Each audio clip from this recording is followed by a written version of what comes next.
तंबाकू हो गया या शराब हो गया या जो हार्ड ड्रग्स हैं, तो वो आपके नशे में जाने की संभावना को बढ़ा देता है। जो शारीरिक स्वास्थ्य वो अफेक्टेड हो। दिन में एक्सरसाइज के लिए समय, खाने पीने का सही ध्यान रखें। कई बार हमें दवाइयों की मदद लें, हेल्प लें, जो कि उनकी जॉब की प्रॉब्लम्स या फैमिली प्रॉब्लम्स को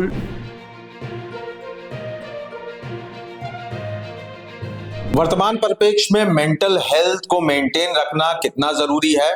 हमारे साथ ज्यादा बातचीत करने के लिए मौजूद है केजीएमयू के मेंटल हेल्थ डिपार्टमेंट के डॉक्टर अमित सिंह सर। दैनिक भास्कर में आपका बहुत बहुत स्वागत है।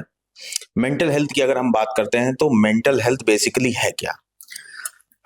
मानसिक स्वास्थ्य जो है वो हमारे स्वास्थ्य का ही एक भाग है। मतलब हमारे स्वास्थ्य की जब हम बात करते हैं तो एक स्वस्थ शरीर का है ना, शरीर का स्वस्थ होना, हमारा मानसिक स्वास्थ्य का सही रहना और जो सामाजिक जो आपके रिश्ते हैं उनको आप कैसे निभा पा रहे हैं, बाकी आप कार्य कैसे कर पा रहे हैं, ये सभी चीज़ें जो हैं एक तरीके से इंडिकेट करती हैं कि आपका ओवरऑल हेल्थ कैसा है। तो मानसिक स्वास्थ्य उसका एक बहुत ही महत्वपूर्ण अंग है। जी। इन दिनों देखा जा रहा है युवा सबसे ज्यादा मेंटल हेल्थ से परेशान है। क्या कुछ कारण है? युवा जो है, ये जो एक उम्र है जब कि बच्चे बड़े हो रहे होते हैं, अपना 20 साल 30 साल की उम्र के दौरान कई सारी नए अनुभवों से उनका सामना होता है। कई बार ये बदलती हुई चीज़ों के हिसाब से वो जल्दी एडजस्ट नहीं कर पाते हैं, ये एक कारण होता है। आज के हम समाज की अगर बात करें, बदलते हुए समाज में, जबकि पहले जॉइंट फैमिलीज होती थी, अब न्यूक्लियर फैमिलीज हैं, छोटी फैमिलीज हैं, तो सपोर्ट सिस्टम जो है वो बदल रहा है। जॉब को लेकर के, पढ़ाई को लेकर के बहुत तरीके के स्ट्रेस हैं, तनाव की कई बार वो वजह बन जाती हैं। कई सारे जो इस उम्र में लोग नए संबंधों में जाते हैं, रिलेशनशिप स्टैब्लिश करते हैं, कई बार उनके जो रिजल्ट्स होते हैं, आउटकम्स होते हैं, वो उस हिसाब से नहीं होते जैसा वो चाहते हैं। वो एक तनाव का विषय कारण बन जाता है। कई बार इसके साथ बच्चे या जो युवा हैं वो नशे की तरफ भी चले जाते हैं, वो भी उनके मानसिक स्वास्थ्य को विपरीत रूप से प्रभावित करता है। जी, जैसे कि आपने बात कही कि युवा अगर नशा करता है तो विपरीत ढंग से उसके मानसिक स्वास्थ्य को खराब होता है। मेरा सवाल ये किस तरीके से करता है? जो नशे हैं, चाहे वो हम साधारण नशों की बात कर लें, जैसे कि तंबाकू हो गया या शराब हो गया, या जो हार्ड ड्रग्स हैं जैसे कि स्मैक, हेरोइन या और इस तरीके की ड्रग्स जैसे कि कोकेन वगैरह। तो एक तो यह है कि अगर मानसिक स्वास्थ्य आपका अच्छा नहीं है तो आपके नशे की तरफ जाने की संभावना बढ़ जाती है। कई बार लोग इसलिए लेते हैं नशा कि उस समय मुझे अपनी दिक्कतों से आराम मिल जाएगा, लेकिन चूंकि ये पदार्थ जो है, नशे हैं, ये स्वास्थ्य के लिए अच्छे नहीं है। लंबे समय अगर लेते रहें तो उसकी आदत पड़ जाती है, छोड़ पाना मुश्किल हो जाता है। कई बार ये भी होता है कि आपने नशा ले तो लिया, वजह कोई दिक्कत नहीं थी, सिर्फ आपने मजे के लिए लिया था, लेकिन नशा करते करते ही उसकी वजह से मानसिक बीमारियां जो हैं वो उत्पन्न हो जाती हैं। तो इस तरीके से नशा आपके मानसिक स्वास्थ्य को प्रभावित करता है, और मानसिक अगर अस्वस्थता है तो वो आपके नशे में जाने की संभावना को बढ़ा देता है। तो दोनों ही तरफ से जो व्यक्ति इससे प्रभावित है वो उसको नुकसान पहुंचाता है। अगर मेंटल इंस्टेबिलिटी को क्योर नहीं किया गया तो बाकी के जो स्वास्थ्य है, जो फैक्टर्स हैं या बाकी के अंग हैं, किस तरह प्रभावित होते हैं? जो स्वास्थ्य है, हम अगर अपने स्वास्थ्य की बात करते हैं तो हमने जैसा बात किया था कि शारीरिक अस्वस्थता या मानसिक अस्वस्थता या सामाजिक जो अस्वस्थता है, ये सभी एक दूसरे से जुड़े हुए हैं। तो अगर किसी में मानसिक अस्वस्थता है, मानसिक बीमारियां हैं, तो उसकी वजह से कई सारी शारीरिक बीमारियां जन्म ले सकती हैं। जैसे कि अगर मैं एक साधारण उदाहरण दूं तो सिंपल से एग्जांपल ये है कि अगर मैं अवसादग्रस्त हूं, डिप्रेस्ड हूं, तो मैं बहुत सारी एक्टिविटीज में इन्वॉल्व नहीं होऊंगा, मैं बहुत सारी चीजें करूंगा नहीं, क्योंकि मुझे डिप्रेशन की वजह से अच्छा नहीं लगता है। उस स्थिति में ऐसे व्यक्ति जो लोग इनसे ग्रसित होते हैं उनमें कई सारी डायबिटीज और डिसलिपिडीमिया, लिपिड प्रोफाइल की गड़बड़ी और इस तरीके की और दिक्कतों के बढ़ने की संभावना रहती है। अच्छा, ये भी देखा गया है कि युवाओं में सुसाइडल टेंडेंसीज ज्यादा बढ़ गई है, इसका प्रमुख कारण क्या हो सकता है? कुछ कारण जिनको हम समझ सकते हैं कि एक तो ये है कि आजकल की जिंदगी जो है बहुत रफ्तार वाली हो गई है। उसमें लोग जो हैं अपने लिए भी समय कम निकाल पाते हैं और अपनी जो डिफिकल्ट इमोशंस हैं जो कि उनकी जॉब के प्रॉब्लम्स या फैमिली प्रॉब्लम्स को लेकर के हैं, उनमें उनको सही सहयोग या सपोर्ट नहीं मिल पाता है। ये सब जो चीजें हैं ये उनके मानसिक स्वास्थ्य को प्रभावित करती हैं और वो एक बड़ी वजह है कि जो युवा जो हैं वो इनसे प्रभावित हो रहे हैं और उनमें जब उनको कोई और रास्ता नहीं दिखता है तो फिर उनमें ऐसी भावनाएं आती हैं कि खुद को नुकसान पहुंचाया जाए या है ना आत्महत्या की तरफ वो मुड़ जाते हैं कई बार। टेक्नोलॉजी सर कर्ज भी है और एक बोन भी है। मैं इसलिए कह रहा हूं कि हर एक युवा के हाथ में स्मार्टफोन है, छोटे छोटे बच्चों तक के हाथ में स्मार्टफोन है। ऐसी भी खबरें मिलती हैं कि बच्चे कहीं ना कहीं पोर्नोग्राफी की तरफ अट्रैक्ट हो रहे हैं और एडिक्ट भी हो रहे हैं। ये कितना मेंटल हेल्थ को डिस्टॉर्ट कर सकता है? हम जिस समय में जी रहे हैं इस समय पूरी तरीके से टेक्नोलॉजी से तो हम दूर नहीं रह सकते और उसकी जरूरत भी नहीं है, लेकिन अगर हम बात करें तो थोड़ा बहुत जो यूज है लगभग घंटे 2 घंटे तक का इस्तेमाल ये ठीक है। अगर हम इससे ज्यादा इस्तेमाल कर रहे हैं मोबाइल स्क्रीन, वो हमारे मानसिक स्वास्थ्य को एडवर्सली अफेक्ट करता है। मोबाइल या अधिक स्क्रीन यूज जो है ये भी बच्चों के या युवाओं के मानसिक स्वास्थ्य को विपरीत रूप से प्रभावित करता है। थोड़े समय के लिए यूज किया गया मोबाइल या स्क्रीन का यूज जो है बहुत नुकसानदायक नहीं है, लेकिन वो अगर अधिक समय यूज कर रहे हैं तो उसका मतलब है कि अपने बाकी जो दिनचर्या के और जो रूटीन के इम्पोर्टेंट काम है जैसे समय पे खाना, काम करना, ये सब चीजें प्रभावित होंगी। अगर वो अपने समय पे काम नहीं कर पा रहे हैं तो वो एक तनाव की वजह बनती है। इसके अलावा ऐसा भी होता है कि जो मोबाइल या स्क्रीन पे लोग देख रहे हैं उसमें बहुत सारी चीजें ऐसी हैं जिनका वास्तविकता से कोई लेना देना नहीं है।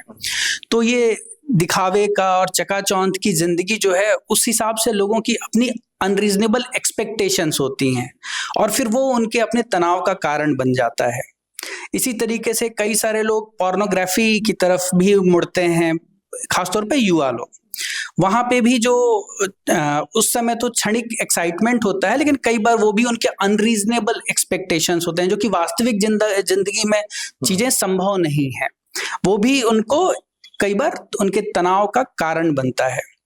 इसके अलावा ये देखा गया है कि जो ऐसे लोग जो अधिक स्क्रीन में हैं, स्क्रीन यूज कर रहे हैं या मोबाइल यूज कर रहे हैं, उनका जो फिजिकल हेल्थ है वो अफेक्टेड होता है, जो शारीरिक स्वास्थ्य वो अफेक्टेड होता है और मेंटल हेल्थ भी बहुत ही एडवर्सली अफेक्टेड होता है, क्योंकि जो स्ट्रेसफुल चीजें वो देख रहे हैं और उनको लेकर के जो उनकी अनरीजनेबल एक्सपेक्टेशंस है उनकी वजह से जो स्ट्रेस पैदा हो रहा है।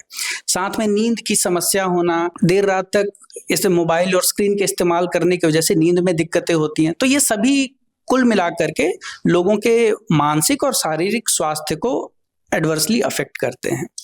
एक अहम सवाल, जो फर्स्ट टाइम मदर्स हैं, जाहिर सी बात है बहुत प्रेशर रहता है, प्रेगनेंसी के दौरान अपना मेंटल हेल्थ को मेंटेन रखने के लिए क्या कुछ कदम उठा सकती हैं, क्या कुछ प्रिकॉशंस ले सकती हैं? अपने मानसिक स्वास्थ्य को अच्छा बनाए रखने के लिए एक चीज जो जरूरी है कि हम अपने दिनचर्या को सही से है ना सेट करें।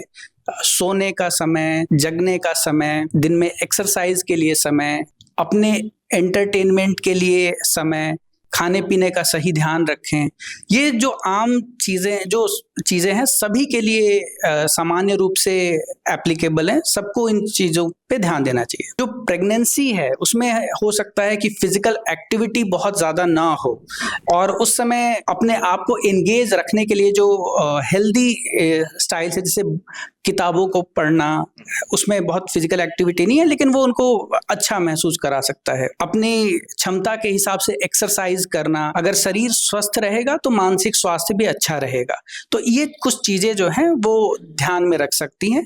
सामान्य चीजें ही हैं, लेकिन अगर इनको हम अपने दिनचर्या में सम्मिलित कर सकें तो इनसे हमारा मानसिक स्वास्थ्य निश्चित ही अच्छा रहेगा। अब बात कर लेते हैं सर आपके विभाग की।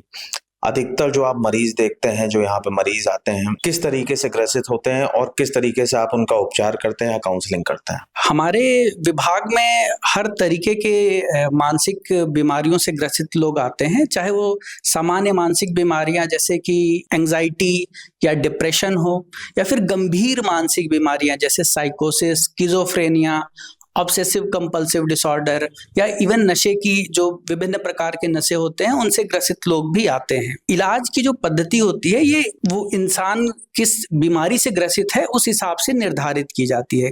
कई बार सिर्फ काउंसलिंग से काम चल जाता है, कई बार हमें दवाइयों का इस्तेमाल करना पड़ता है, यूज़ करना पड़ता है, और कई बार हमारे पास और भी नई तकनीकें हैं जिनका हम इस्तेमाल करते हैं मानसिक बीमारियों से निजात पाने के लिए, जैसे transcranial magnetic stimulation, transcranial direct current stimulation. तो ये सब जो नई इलाज की पद्धतियां हैं वो भी हमारे विभाग में उपलब्ध हैं।